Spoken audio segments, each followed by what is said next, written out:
Bismillahirrahmanirrahim. Assalamualaikum warahmatullahi wabarakatuh. Kita ketemu lagi di mata kuliah taksonomi invertebrate, dan kali ini Bapak akan ulas terkait dengan filum Coelenterata atau yang dikenal dengan Cnidaria yang memiliki 4 kelas, yaitu Hydrozoa, Scyphozoa, Cubozoa, dan yang terakhir adalah kelas Anthozoa. Ini akan kita bahas satu persatu. Nah, Coelenterata sendiri berasal dari bahasa Latin koilos yang berarti rongga dan enteron yang disebut dengan usus. Disebut juga dengan Cnidaria yang artinya bersengat. Filum ini mempunyai rongga pencernaan dan mulut yang berfungsi sebagai anus karena memang tidak memiliki anus. Anggota dari filum ini belum memiliki rongga tubuh yang sebenarnya, tetapi hanya rongga sentral yang disebut dengan coelenteron yang berfungsi sebagai pencernaan makanan dan mengeluarkan sari-sari makanannya. Terdapat sekitar 9.500 spesies yang kebanyakannya hidup di laut, dan hanya 14 spesies khusus dari kelas Hydrozoa yang ditemukan di perairan tawar. Seperti yang tampak pada gambar, itu adalah beberapa contoh hewan dari filum Coelenterata. Nah, umumnya hewan dari filum ini terdistribusi pada perairan dangkal dan melekat pada substrat dan terumbu karang yang memang substratnya keras, sehingga hewan-hewan ini memang umumnya hidup di perairan pantai berbatu dan ada terumbu karangnya. Nah, tubuhnya sebenarnya terdiri dari dua lapisan utama, yaitu epidermis atau ectoderm dan gastrodermis, dan di antara kedua lapisan ini terdapat mesoglea. Nah, adapun ciri umum dari filum Coelenterata yaitu bersifat diploblastik atau dua lapisan tubuh tadi, epidermis dan gastro. Kemudian bentuk tubuhnya simetris radial. Dia memiliki mulut dan tentakel yang berfungsi untuk gerak, kemudian menangkap mangsa dan sebagai alat pertahanan terhadap mangsa.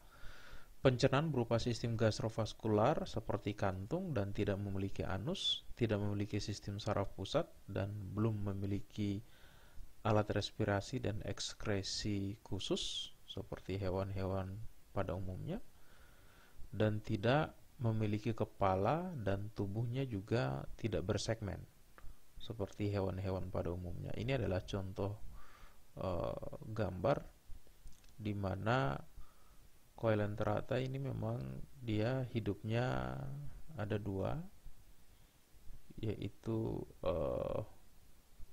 sebagai polip, kemudian sebagai medusa. Nah, sebagai polip maupun sebagai medusa ini juga nanti kita akan bahas lebih lanjut terkait dengan karakter ini. Kemudian selanjutnya hidupnya bersifat metagenesis yang terdiri atas dua tadi, yaitu sebagai polip dan medusa. Sistem reproduksi bersifat monoseus atau diseus melalui gamet yang dihasilkan hewan dewasa medusa, biasanya dengan pergantian generasi dari aseksual yaitu tunas pada polip kepada medusa pada secara seksual. Sistem gerak dilakukan oleh sel-sel epiteli muskuler yang terdapat pada lapisan ektoderm dan pada bagian dasar gastrodermis. Nah, kerangka terdiri dari zat kapur atau zat tanduk atau tanpa kerangka tetapi berjaringan ikat serabut otot di lapisan epitel atau epidermis yang seperti ubur-ubur. Nah, terdapat nematosit pada salah satu lapis sel atau kedua lapis sel epidermis dan gastrodermis. Nematosit ini adalah semacam sel atau alat penyengat, untuk tujuannya juga membantu menangkap mangsa agar dia bisa mendapatkan makanannya atau mangsanya, dia bisa mendapatkannya dengan mudah. Apalagi umumnya hewan-hewan ini memang banyak pada fase dewasa itu dia sifatnya polip, sehingga memang dia butuh nematosit untuk bagaimana bisa menangkap mangsa dengan maksimal. Nah, cara hidup seperti yang sudah dijelaskan tadi, ada polip berbentuk tabung atau silinder dengan bagian mulut yang terdapat pada tentakel yang menghadap ke atas dan ujung lainnya, aboral, melekat pada substrat. Menetap pada suatu objek dan umumnya berkembang biak secara vegetatif atau aseksual. Kemudian yang medusa berbentuknya seperti lonceng atau payung dengan bagian yang cekung menghadap ke atas dan mulut terletak di tengah-tengah bagian cembung yang menghadap ke bawah seperti terlihat pada gambar, dan hidupnya bebas, umumnya berkembang secara generatif atau seksual. Itulah dua bentuk kehidupan dari filum Coelenterata ini sendiri. Yang pertama sifatnya polip, menetap, dia vegetatif. Kemudian yang kedua adalah sifatnya medusa, dia hidup bebas dan reproduksinya itu secara seksual, yaitu pertemuan antara gamet jantan dan betina, sementara polip itu secara aseksual atau vegetatif dengan pembelahan, seperti yang tampak pada gambar. Kemudian makanan dan kebiasaan makan. Umumnya Coelenterata bersifat karnivora. Makanan utamanya adalah krustasea maupun ikan kecil. Caranya, makanan masuk ke dalam mulut dengan bantuan tentakel. Kemudian makanan masuk ke dalam rongga gastrovaskular untuk selanjutnya dicerna. Nah, hasil pencernaan tersebut didistribusikan ke seluruh tubuh secara difusi, dan sisa makanan yang tidak tercerna dibuang kembali melalui mulut, karena Coelenterata ini tidak punya anus, sehingga mulut itu juga fungsinya seperti anus. Nah, pernafasan dan ekskresi tidak memiliki alat pernafasan dan ekskresi khusus seperti hewan-hewan lain. Pertukaran gas terjadi secara difusi melalui seluruh permukaan tubuh, dan sisa metabolisme dalam bentuk amonia dibuang secara difusi melalui seluruh permukaan tubuh. Nah, kalau kita lihat tampak pada gambar itu adalah beberapa contoh hewan dari filum Coelenterata yang masuk dari berbagai kelas. Ada hydrozoa, ada scyphozoa, ada cubozoa, ada anthozoa, yang merupakan 4 kelas utama pada filum Coelenterata ini. Kemudian reproduksi sudah diulang dari awal bahwa reproduksinya seksual itu umumnya terjadi pada stadium medusa. Kemudian reproduksi aseksual terjadi pada stadium polip yang dilakukan dengan jalan pertunasan atau pembelahan dengan fragmentasi kaki. Nah, kita lihat seperti pada gambar, di mana ada yang pada saat awalnya itu dia sifatnya medusa, kemudian dia ada terjadi perkawinan, fertilisasi antara sel jantan dan betina, kemudian zigotnya mengalami perkembangan, lalu kemudian tumbuh dewasa. Sementara yang sifatnya aseksual itu adalah fragmentasi dari tubuh besar induknya, kemudian tumbuh menjadi induk yang terpisah. Kurang lebih seperti itu mekanisme reproduksi pada filum Coelenterata.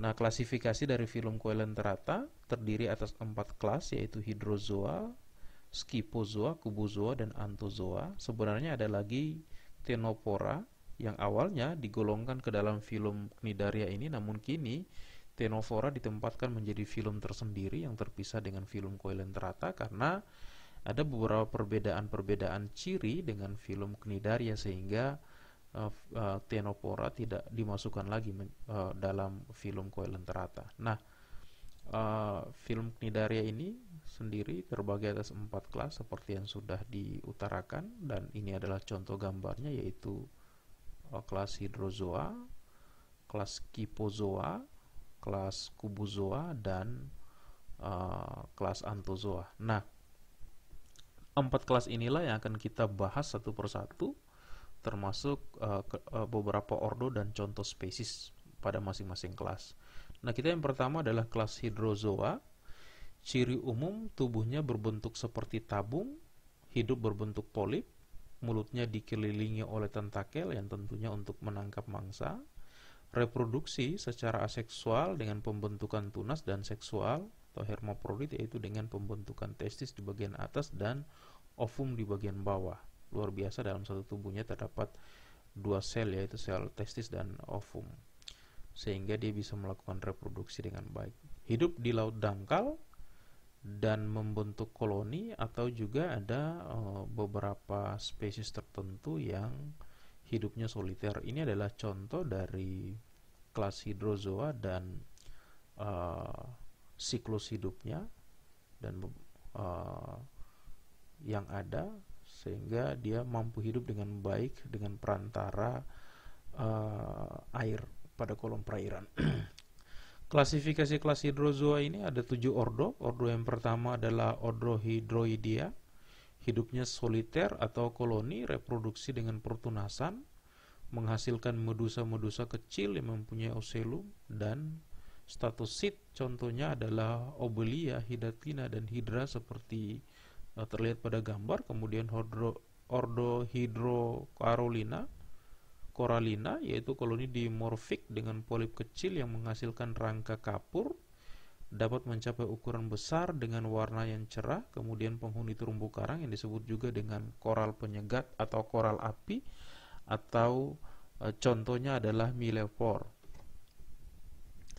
Kemudian ordo Stylasterina, polip menghasilkan rangka kapur, medusa, dan berbagai ukuran.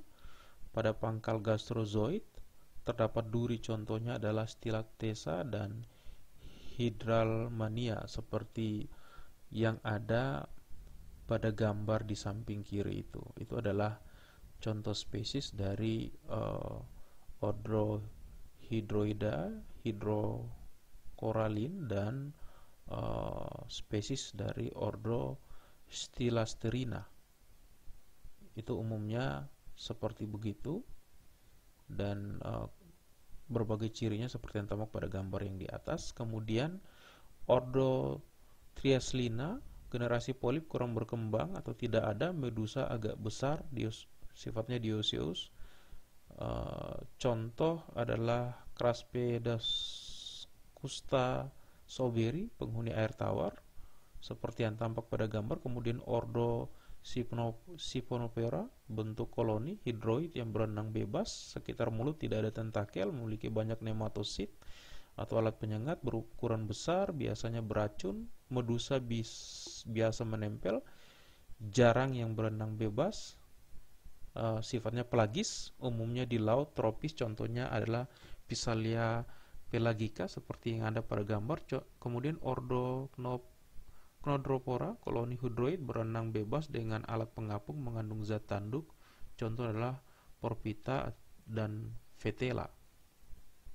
Kemudian ordo Actinulida, bentuk polip monomorfik, hidupnya soliter dan ukurannya kecil sekali. Kemudian Bersilia, habitatnya di perairan laut, contohnya adalah Octohydra. Ini kebetulan tidak ada gambarnya di sini. Kalian sebenarnya bisa banyak cek di berbagai sumber seperti di internet. Tentunya bisa mendapatkan contoh dari spesies ini. Kemudian yang kedua adalah kelas Scyphozoa. Cirinya adalah soliter, bermetagenesis, mengalami pergiliran keturunan antara fase polip dan medusa. Merupakan ubur-ubur sejati, bentuknya seperti lonceng atau payung, tidak begitu cembung, transparan dengan diameter 7-30 cm. Setiap sisi mulut dilengkapi dengan tangan, semacam tangan 4 buah seperti yang terlihat pada gambar, dan adanya stadium yang menyerupai polip yang memperbanyak diri secara monogami atau aseksual dengan tunas, dan juga ada yang namanya stadium medusa yang disebut dengan Scyphomedusa. Nah, kelas Scyphozoa ini gambar morfologi dan bagian-bagiannya seperti yang tampak pada gambar di samping kiri. Itu adalah bagian-bagian dari anggota tubuh Scyphozoa. Selanjutnya, sistem pencernaan dan reproduksi dari Scyphozoa ini adalah Saluran gastrovaskular meliputi mulut, manubrium, perut pusat yang membentuk 4 kantung masing-masing dibatasi sekatan atau septum seperti yang terlihat pada gambar di samping kiri. Nah, sistem reproduksi umumnya Scyphomedusa adalah dioecious, gonad pada gastrodermis, sel telur atau sperma masuk ke dalam rongga gastrovaskular dan keluar melalui mulut. Nah, gambar di bawah itu adalah uh, daur hidup dari kelas Scyphozoa. Itu adalah daur hidup dari kelas Scyphozoa, di mana pada saat terjadi fertilisasi maka zigot akan berkembang kemudian tumbuh menjadi polips berukuran dewasa. Nah, 4 ordo dari kelas Scyphozoa adalah yang pertama ordo Stavromedusa, bentuk seperti gelas piala, menetap dan menempel dengan tangkai aboral. Contoh adalah Lacernaria australis seperti yang tampak pada gambar.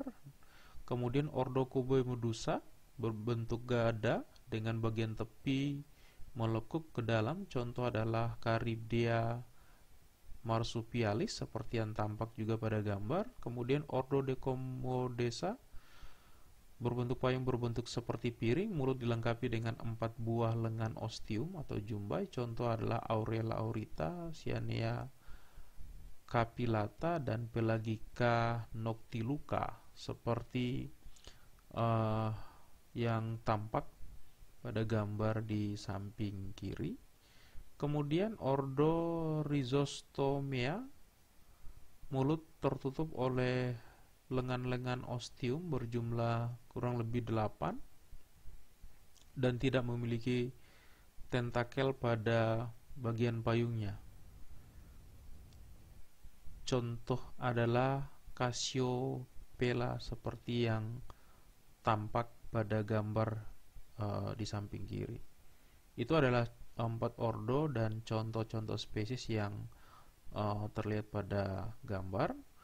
Kemudian kita ke kelas Cubozoa, bentuknya seperti lonceng berbentuk persegi dengan 4 sisi datar, tentakel sebanyak 4 buah, hidup di pantai sampai dengan lepas pantai, memakan ikan. Contoh adalah Chronex flexferi atau yang disebut dengan tawon laut karena memang menyengat, tipenya ubur-ubur yang sangat-sangat mematikan, bahkan bisa berbahaya bagi manusia. Medusa cubosa termasuk ubur-ubur sejati karena berukuran besar, sifatnya pelagis karena di permukaan perairan dan dominan, sedangkan berukuran kecil itu sifatnya menetap. Nah, Cubomedusa mampu berenang cepat secara horizontal dengan bagian aboral sebagai anteriornya. Nah, Cubozoa ini sendiri seperti yang terlihat pada gambar di samping kiri. Selanjutnya kita ke filum kelas Anthozoa. Anthozoa meliputi anemon laut, koral atau terumbu karang, dan pena laut. Semuanya berbentuk polip dan menempel, soliter maupun sifatnya koloni. Dia membentuk rangka luar kapur atau bahkan ada yang tidak, mengandung nematosit yang terdapat pada tentakel di sekitar mulut. Rongganya gastrovaskularnya bersekat, semuanya hidup di laut. Reproduksi secara seksual, generatif, dan ada juga yang aseksual atau vegetatif. 2 kelas yaitu subkelas Zoantharia atau Hexacoralia dan subkelas Octocoralia atau Aliconaria. Nah, ini contoh anemon yang hidup melekat pada substrat keras, memakan moluska, crustacea, invertebrate lain dan ikan. Mangsanya seperti ikan dilumpuhkan dengan menggunakan nematosit dulu dan dibawa menggunakan tentakel masuk ke dalam mulut. Nah, kelaminnya terpisah. Fertilisasi biasanya terjadi di kolom perairan. Makanya arus laut tentunya sangat membantu proses fertilisasi ini dan juga bantu mendistribusikan larvanya sehingga bisa tersebar dengan baik secara spasial horizontal. Selanjutnya, klasifikasi kelas Anthozoa. Ada subkelas Zoantharia seperti yang disebutkan tadi, tentakel umumnya kurang dari 8 dan kadang bercabang. Contohnya adalah anemon. Nah, ada ordo Actinaria, tidak memiliki skeleton, polip dengan berbagai ukuran, dinding tubuh, berotot, dan memiliki kaki cakram melekat pada invertebrate laut lainnya. Hidupnya soliter maupun berkoloni.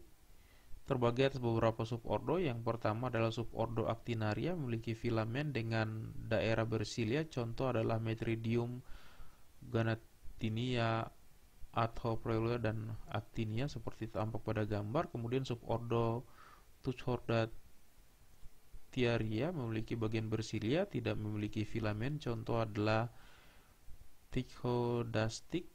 Contoh gambarnya seperti yang terlihat. Kemudian subordo Corallimorpharia, cirinya adalah tidak bersilia, memiliki tentakel. Contoh adalah Corniactis.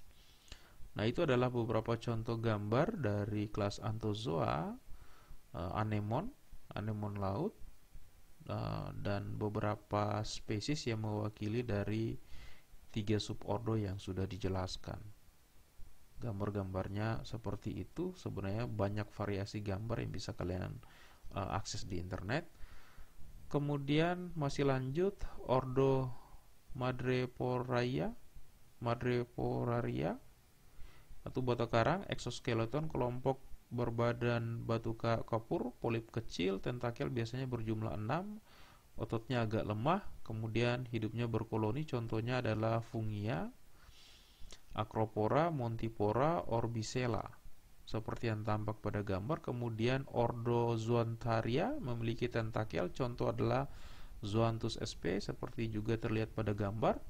Kemudian ordo Antipatharia, karang hitam, skeleton berbentuk seperti tanaman bercabang, tersusun atas zat tanduk seperti polip kecil yang bertentakel 6. Hidupnya di laut. Contoh adalah Antipathes atau yang dikenal umum dengan akar bahar yang biasanya orang menggunakannya sebagai gelang.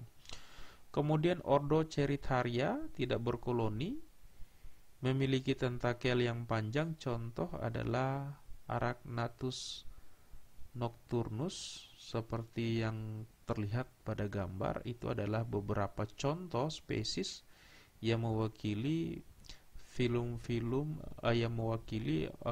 ordo pada kelas Zoantharia. Sebenarnya juga masih banyak gambar yang sangat beragam yang bisa kalian akses dari berbagai sumber pada internet. Kemudian subkelas Octocoralia memiliki 8 tentakel, bercabang dan berduri, memiliki 8 septa, memiliki siponoglif dan endoskeleton. Hidupnya umumnya adalah berkoloni.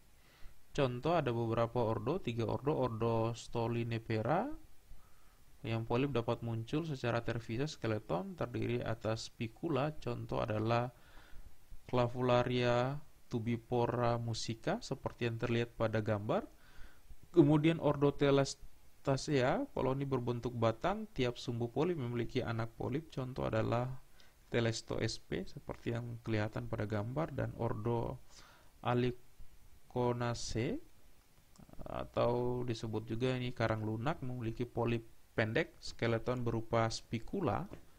Contohnya adalah Aliconium asaule seperti yang terlihat pada gambar. Ini adalah contoh-contoh beberapa spesies yang mewakili subkelas Octocoralia. Selanjutnya ada lagi masih Octocoralia, ordo Choenocelia, spicula padat berupa kristal kapur berserabut. Contoh adalah Heliopora atau disebut dengan karang biru seperti yang tampak pada gambar. Selanjutnya adalah juga ada ordo Gorgonacea, karang tanduk berkoloni mirip tumbuhan, skeleton berupa spicula kapur, polipnya pendek. Contohnya adalah Corallium sp atau disebut dengan karang merah, dan Gorgonia atau yang disebut dengan kipas laut seperti yang tampak pada gambar.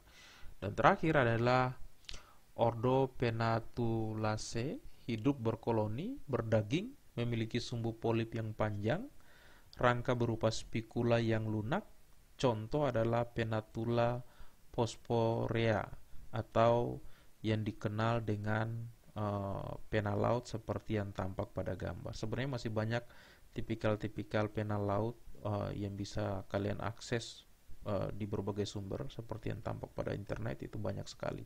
Nah, kita ke peranan Coelenterata. Sebenarnya banyak sekali. Peranan Coelenterata ini merupakan tempat persembunyian dan tempat perkembangan biota laut seperti terumbu karang. Merupakan biota yang baik bagi berbagai jenis biota laut, habitat yang bagus. Kemudian karang atol, karang pantai, dan karang penghalang dapat melindungi pantai dari proses abrasi. Ini karena merupakan bagian dari filum Coelenterata. Dan terumbu karang yang indah juga tentunya sebagai objek wisata diving dan bahan akuarium untuk akuarium laut. Nah, ubur-ubur juga dapat dimanfaatkan untuk dibuat tepung, kemudian diolah menjadi bahan kosmetik atau kecantikan. Di Jepang, selain sebagai kosmetik, ubur-ubur juga dimanfaatkan sebagai bahan pangan.